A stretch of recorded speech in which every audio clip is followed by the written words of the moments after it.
ಇವಾಗ ನಮ್ಮ sirs college ಬಗ್ಗೆ ಏನೇನು ಅಭಿಪ್ರಾಯ ಕೊಡ್ತಾರಂತ ಬನ್ನಿ ಗೈಸ್, ಬನ್ನಿ ಹೋಗುವ. ಮೇಡಮ್ ನಿಮ್ಮ ಹೆಸರು? ಪೂರ್ಣಿಮಾ ಹೆಬ್ಬಾರ್ ಅಂತ. ಎಷ್ಟು ವರ್ಷ ಆಯ್ತು ಮೇಡಮ್ ಕಾಲೇಜ್? 12 ಇಯರ್ ಆಯಿತು. ಹೌದಾ ಮ್ಯಾಮ್? ಸಬ್ಜೆಕ್ಟ್ ತೊಗೊಂತ ಸಬ್ಜೆಕ್ಟ್ ನನ್ನ ಕನ್ನಡ. ಹೌದಾ ಮ್ಯಾಮ್? ಮೇಡಮ್ ನಿಮ್ಮ ಕ್ಲಾಸಲ್ಲಿ ತುಂಬ ಚೆನ್ನಾಗಿ ಆಗುತ್ತೆ. ಹೌದು ಹೌದು. ಇದು ಸ್ಟೂಡೆಂಟ್ ಮಕ್ಕಳ ಸಂಖ್ಯೆ ಕಡಿಮೆ ಇದೆ, ಆದ್ರೆ ಬಂದವರಿಗೆ ನಾವು ಪಾಠ ಮಾಡ್ತಾ ಇದ್ದೀವಿ. ಹೌದು ಹೇಳ್ತಿದ್ರು ಮೇಡಮ್ ಈ ಥರ ಚೆನ್ನಾಗಿ ಪಾಠ ಮಾಡ್ತಾರೆ ಅಂತ ಹೇಳಿ. ಹೌದಾ?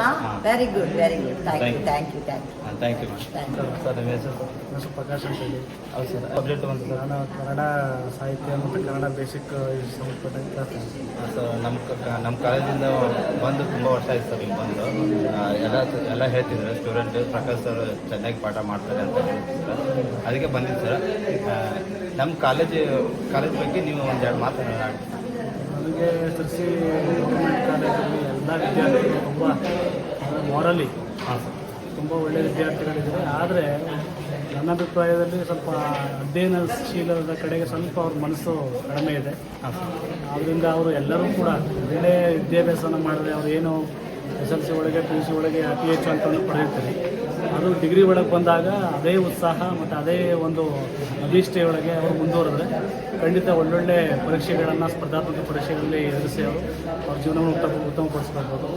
ನಾನಂತೂ ಕಳೆದ 6 ವರ್ಷಗಳಿಂದ ಈ ಕಾಲೇಜಲ್ಲಿ ಒಂದು ಅವಧಿಯನ್ನು ಕೂಡ ಮಿಸ್ ಮಾಡಿದಾಗೆ ಅವರಿಗೆ ಉದ್ಯೋಗದ ಬಗ್ಗೆ ಆಗಲಿ, ಅವರ ಜೀವನ ಸಂಬಂಧಪಟ್ಟಾಗೆ ಆಗಲಿ ಸಾಕಷ್ಟು ಮಾರ್ಗದರ್ಶನವನ್ನು ಮಾಡ್ತಾ ಇದ್ದಾರೆ.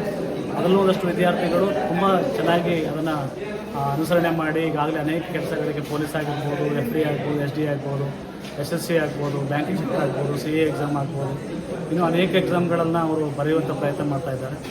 ಜೊತೆಗೆ ಒಟ್ಟಾಗಿ ನಮ್ಮ ಕಾಲೇಜಿನ ಒಟ್ಟು ವಿದ್ಯಾರ್ಥಿಗಳಲ್ಲಿ ಪ್ರಮಾಣ ನೋಡಿದಾಗ ಪ್ರತಿಶತ ಅವರ ಪ್ರಯತ್ನ 100ಕ್ಕೆ ಕನಿಷ್ಠ ಒಂದು 70ರಷ್ಟು ವಿದ್ಯಾರ್ಥಿಗಳಾದರೂ ಕೂಡ ಇನ್ನೂ ಹೈಯರ್ ಎಜುಕೇಷನ್ ಉನ್ನತ ಶಿಕ್ಷಣ ಪಡೆಯುವಂಥ ಕೆಲಸ ಮಾಡಬೇಕು ಮತ್ತು ಸ್ಪರ್ಧಾತ್ಮಕ ಪರೀಕ್ಷೆಗಳಿಗೆ ಬಗ್ಗೆ ಹೆಚ್ಚು ಅರಿವನ್ನು ಗಳಿಸುವಂಥ ಪ್ರಯತ್ನ ಮಾಡಬೇಕು.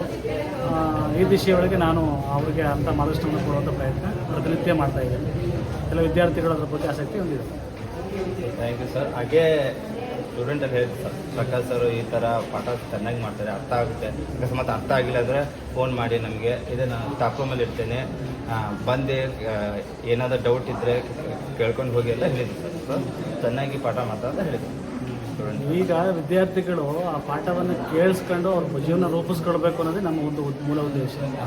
ನಾನು ಈ ಮೈಸೂರಿಂದ SSLC ಬಂದಿರೋಂಥ ಉದ್ದೇಶ ಏನಪ್ಪ, ನಮ್ಮ ಮೈಸೂರು ಭಾಗದಲ್ಲಿ ಹೆಚ್ಚು ವಿದ್ಯಾರ್ಥಿಗಳು ಸ್ಪರ್ಧಾತ್ಮಕ ಪರೀಕ್ಷೆಗಳಲ್ಲಿ ಸಕ್ಸಸ್ ಆಗ್ತಾರೆ. ಅದರ ರೇಷಿಯೋ ಇಲ್ಲಿ ಕಡಿಮೆ ಇದೆ.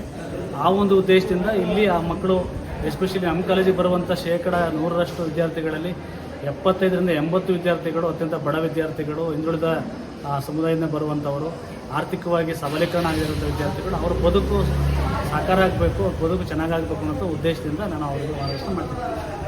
ಇಷ್ಟೇ ಸರ್. Thank you sir.